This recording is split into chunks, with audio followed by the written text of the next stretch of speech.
पाकिस्तान तहरीक इंसाफ की हुकूमत से बातचीत का अमल आगे बढ़ने या नतीजा खेज़ होने से पहले ही टूट गया और ये एक सियासी अमल की नाकामी है जिसका पाकिस्तान की सियासत को, जमहूरियत को बहुत ज़्यादा नुकसान भी हो सकता है। ये वो मामला था जिसके ऊपर बड़ी मुश्किल से ये आस और उम्मीद लगी थी कि हमारे सियासतदान, हमारे रहनुमा ख़ुद अपने मसाइल के हल के लिए आगे बढ़ेंगे और एक रास्ता तजवीज़ करेंगे।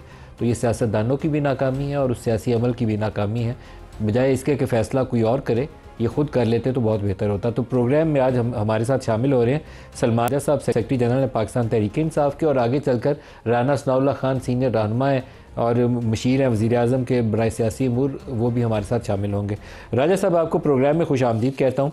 ये बात आगे चलनी चाहिए थी, दोनों तरफ फ्लेक्सिबिलिटी का मुजाहरा होना चाहिए था, लेकिन मुझे लगा कि आप लोगों ने बहुत जल्दबाजी की, मामले को, बातचीत को आगे बढ़ाने से पहले ही आप रुक गए। नहीं, ऐसा नहीं है। देखिए, जो हमारी तीसरी नशिस्त हुई थी उसमें हमने लिख के मुतालबात दे दिए जो हुकूमत का तकाजा था। उसके फ़ौरन बाद प्रेस कॉन्फ्रेंसेस की एक बौछार शुरू हो गई, मजाक उड़ाया गया हमारे मुतालबात का। क्या ज़रूरत थी इन तमाम प्रेस कॉन्फ्रेंसेस की? वज़ीर कानून ने की, इरफान सिद्दीकी साहब ने की, राना साहब ने की, तो कोई वजह नहीं थी। और यहीं बात नहीं रुकी। उसके बाद हामिद रज़ा जो हमारी मुज़ाकराती टीम के स्पोक्स पर्सन हैं, उनके घर मदरसे पे धावा बोल दिया गया। 40 गाड़ियाँ वहाँ गई पुलिस की, 4 DSP साहिबान, दर्जनों अहलकार। क्या वजह थी ये सब कुछ करने की? देखिए, नज़र हमें ये आया कि ये दिखाना चाहते हैं कि हम शायद कमज़ोर पड़ गए हैं, हमारी कोई ज़रूरत है इनके साथ बैठना, कमेटी खेलना, बिस्किट खाना, चाय पीना, ये हमारी तज़हीक करें, हम पे हमले करें और हम फिर बैठ जाएंगे। हमने बड़ी एक बुनियादी बात की थी कि आप सिर्फ ऐलान कर दीजिए कि आप हक़ की तलाश में, सच की तलाश में हमारे साथ आगे बढ़ना चाहते हैं। 9 मई के हवाले से हम पे इल्ज़ाम है, 26 नवंबर के हवाले से हम ये जानते हैं कि गोली चली, शहादतें हुई, तो एक गैर जानिबदार कमीशन बनाएं और वो बैठ जाए और वो इन चीज़ों को देखे, जो गवाही शहादत है उसको सुने। आप अगर उसूली तौर पे भी इसका ऐलान नहीं करना चाहते, और ना सिर्फ ये ऐलान नहीं करना चाहते, खामोशी नहीं इन्होंने साथ दी, इन्होंने बाकायदा एक मुहिम चलाई, मजाक की, इस्तेज़ा की, हम पे हमलों की, पार्लियामान के अंदर भी बाहर भी बहुत सारे। राजा साहब, आज आप बैठते, वो ना इनकार करते तो बात खत्म हो जाती, लेकिन आपने तो बैठना भी पसंद नहीं किया। तो नहीं देखिए, आज बैठते ना इनकार, ना ऐलान होता तो फिर आप कहते नहीं, कोई फायदा नहीं था। देखिए, नहीं, कोई फायदा नहीं था। जब इन्होंने तज़हीक इतनी कर दी, फिर उसके बाद और कुछ नहीं हुआ इनसे, तो इन्होंने जाके हमला कर दिया हामिद रज़ा के घर पे। क्या मौका था, क्या वजह थी, क्यों किया ये? और जब इनसे पूछा गया तो कोई जवाब नहीं था इनके पास। तो नज़र यही आया कि ये एक पैगाम हमें देना चाहते थे कि हमारे पास कुछ नहीं है, हमारे पास वापस ना आना, हम तुम्हें सिर्फ तज़हीक ही दे सकते हैं। हम किस लिए आज बैठ के क्या उनसे गिले शिकवे करते कि आपने हम पे हमले किए, हमारे लड़कों को मारा पीटा, आपने हम पे जुमले कसे? क्या मकसद था इस तमाम अमल का तीसरी नशस्त के बाद? तो सवाल ये है करने वाला। नज़र यही आता है कि ये हमेशा से बेबस थे और ये बस अपनी बेबसी को एक लिबादा उड़ाना चाहते थे मुज़ाकरात का। हमने कोशिश की, हमें कहा जाता था कि आप क्यों नहीं बैठते मेज़ पर, क्यों नहीं सियासी अमल का हिस्सा बनते? हम हैं।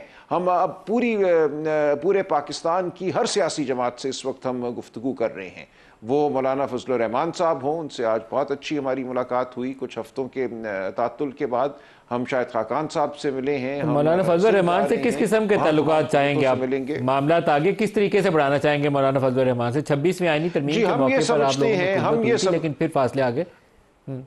जी, हम ये समझते हैं कि अब मामला ये है, 26वीं आईनी तरमीम के बाद जो सूरत हाल सामने आई है, एक तरह से अदलिया को मगलूब कर दिया गया है और मगलूब करने के बाद अब हमला है। सुप्रीम कोर्ट में कहते हैं 8 नए जज लगाएंगे, उसके बाद 9 और लगाएंगे।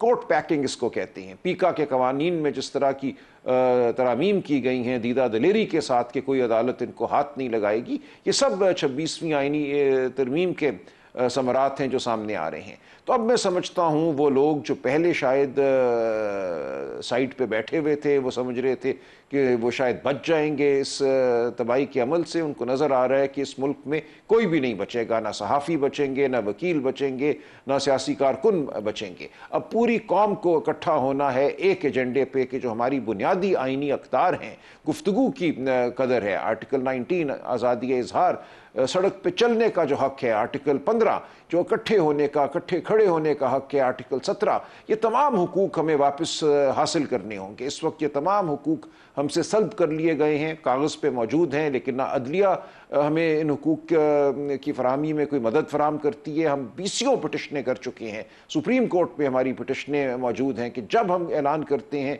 किसी सियासी एक्टिविटी का जो हमारा हक है, तो दफ़ा 144 के तहत हमारे सैकड़ों लोगों को गिरफ्तार कर लिया जाता है। जब मीडिया पे हम बात करने की कोशिश करते हैं तो मीडिया के लोगों को हरासा किया जाता है। सोशल मीडिया को आपने बंद कर दिया, कितने 1 साल से एक्स नहीं चल रहा, और अब जो कवानीन बने हैं व्हाट्सएप। जो राजा साहब इस वक्त सुप्रीम कोर्ट के अंदर सूरत हाल है, मैं आपको जस्टिस मोहसिन अख्तर कियानी का एक स्टेटमेंट सुनवाइएगा जी, जरा फिर आगे सवाल करते हैं। एक खत ने पाकिस्तान के अंदर निजाम को तब्दील कर दिया है, मुझे उसका जिक्र करने की जरूरत नहीं है, लेकिन आप सब गवाह हैं कि 26वीं आईनी तरमीम एक लेटर पे बेस करती है। मुझे तो ये उम्मीद है कि सुप्रीम कोर्ट ऑफ पाकिस्तान का फुल बेंच ही उसको सुनेगा एट द एंड, और ये इशू रिजॉल्व होगा पाकिस्तान की आवाम के लिए। कवानीन में तब्दीली, चाहे वो 26वीं आईनी तरमीम ही हो, आपको अपने इरादों से मायूस नहीं कर सकते। जस्टिस मोहसिन अख्तर कियानी साहब का बयान तो राजा साहब आपने सुन लिया। जस्टिस मंसूर अली शाह साहब का जो ऑर्डर था जिसमें वो कंटेम्प्ट की तरफ इशारा करते हैं, फिर फुल कोर्ट के लिए तजवीज़ करते हैं कि बननी चाहिए, और उसके साथ ही आज आईनी बेंच ने 13 और 17 जनवरी के उनके फैसले जो थे उनको ख़त्म कर दिया। तो ये किस तरह की तकसीम आपको सुप्रीम कोर्ट के अंदर नज़र आ रही है? ख़तरनाक है, इदारे का वजूद ख़तरे में है, किस तरह के मामला हैं? ख़तरनाक क्या है जी, इदारा जो है मफलूज है, और जो ये किसी का ख्याल था कि फुल बेंच या फुल कोर्ट जो है वो बैठकर 26वीं आईनी तरमीम का कोई अहाता करेगा, जायज़ा लेगा, तो उसका भी उन्होंने जवाब दे दिया कि 10 फरवरी को हम 8 नए जज लगा देंगे, तुम बनवा लो फुल कोर्ट।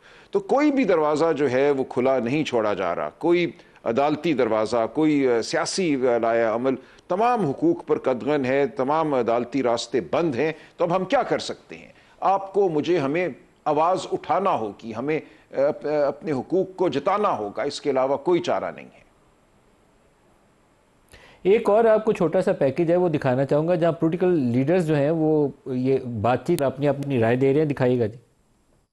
बड़ा अनफॉर्चुनेट है, मुज़ाकरात आगे नहीं बढ़ सके, और फ़कत 2 मुतालिबात रखे थे और 7 दिन का टाइम भी दिया था कि 7 दिन में अगर कमीशन का अनाउंस हो जाता है तो फिर हम आगे जो नशिस्तें होगी उसमें हम बैठेंगे।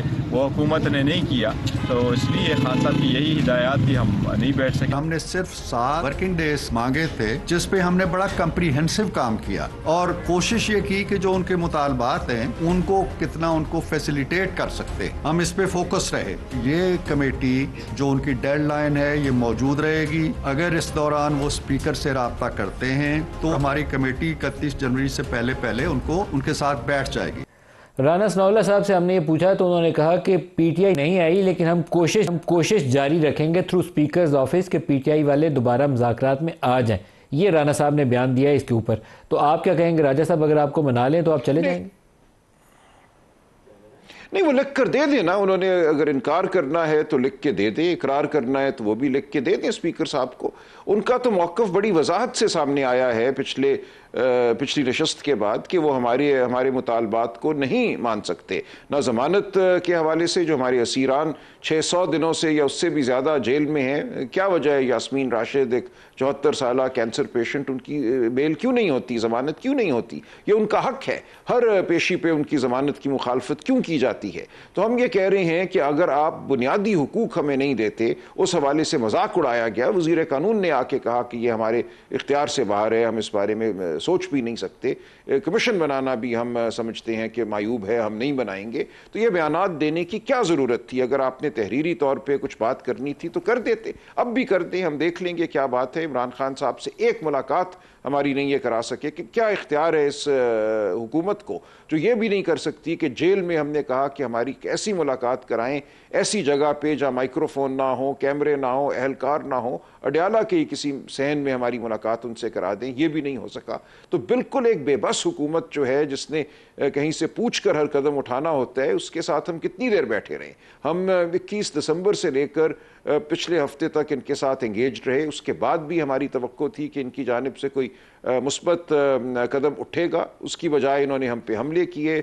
जैसा कि मैंने अर्ज़ किया, हामिद रज़ा साहब के मदरसे पे हमला कराया और फिर कहती हैं आओ हमारे साथ बैठ के चाय पियो और बिस्किट खाओ। ये नहीं हो सकता। आपकी जमात के लेकिन कुछ लोग जिनके पास इख्तियार है, जो आप बार बार कह रहे हैं ये बेबस हैं और इख्तियार किसी और के पास है, तो जिनके पास इख्तियार है उनसे आपकी जमात के बाज़ लोग, जिसमें अली मीन गंडापुर हैं, बैरिस्टर गौहर हैं, उनके राब्ते तो हैं, राब्ता टूटा नहीं है। 24-25 नवंबर से शुरू हुआ था, चल रहा है वो मामला। देखिए, हम इस मुल्क में ही रहते हैं ना, और हमारी ज़ाहिर है गुफ्तगू हर एक से जारी रहेगी। पार्लिमान में मुख्तलिफ कमेटियों में हुकूमत के लोग भी तो मौजूद हैं ना, तो वो गुफ्तगू बंद तो नहीं होगी, वहाँ पे होगी। ये एक जो बाज़ाब्ता मुज़ाकराती अमल था वो हम समझते हैं कि अब ख़त्म हो चुका है।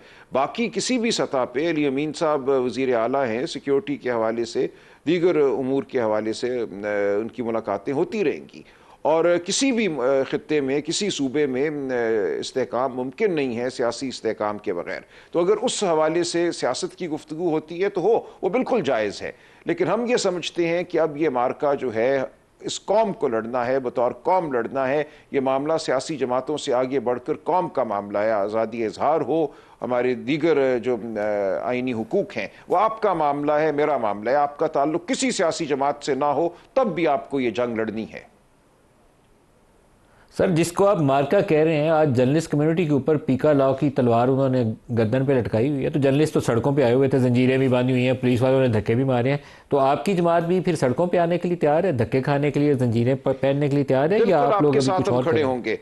हम बिल्कुल इस मामले पे हम बिल्कुल आपके साथ खड़े होंगे। आज़ादी इजहार के बगैर सिर्फ कब्रिस्तान ही रह जाता है ये मुल्क। लिहाजा हम हर सूरत आपके साथ खड़े होंगे, हर सतह पे खड़े होंगे, अदालत का दरवाज़ा भी खटखटाएंगे। अगरचे हमें अदालतों से कोई ख़ास उम्मीद नहीं है, लेकिन हम ये जंग हर सतह पे लड़ेंगे। एक चीज़ बताइएगा कि जो मौलाना फजलुर रहमान से आपकी मुलाकात है, अगर अपोजिशन जमातें कुछ ऐसा अलायंस बनाने में कामयाब हो जाएं जिससे आपकी स्ट्रीट पावर जो है वो तगड़ी हो जाए, तो फिर आपकी एक पोजीशन ज़्यादा बेहतर हो जाती है मुज़ाकराती अमल में। कुछ ऐसी भी कोशिश कर रहे हैं, या ये मुज़ाकरात just for the sake of मुज़ाकरात ही थे JUI या बाकी अपोजिशन पार्टी से? नहीं, बिल्कुल नहीं। देखिए, हम ये चाहते हैं कि तमाम पाकिस्तानी इन मामलात पे, इन बुनियादी आइनी हुकूक के हवाले से मुत्तहद हों और मुत्तहद होकर अपनी आवाज़ बुलंद करें और हर सतह पे इकट्ठे हों। चलने की ज़रूरत है तो इकट्ठे चलें। तो ये सब कुछ हम समझते हैं आइन हमें देता है, और आइन की बका के लिए हमें इन तमाम हुकूक को इस्तेमाल करना होगा, इनको मनवाना होगा। 26 नवंबर के वाक़यात के बाद दोबारा सोचते हैं कि ऐसा एहतजाज इस्लामाबाद में करने के लिए आप लोग तैयार हैं? देखिए, ये सब कुछ मुमकिन है, कोई चीज़ ऐसी नहीं है जो मुमकिनात में शामिल ना हो। हम आइन और कानून के मुताबिक चलेंगे, ये बिल्कुल हमारा वाज़े फ़ैसला है। हम किसी किस्म की तोड़ फोड़ नहीं चाहते। हम जान और माल की हिफाजत करना चाहते हैं, हर पाकिस्तानी के जान और माल की हिफाजत करना चाहते हैं। हम तमाम मामलात को सामने रख के आगे बढ़ना चाहते हैं और ऐसा लाए अमल अपनाना चाहते हैं जो मौसर भी हो और जो आइन और कानून के दायरे में हो।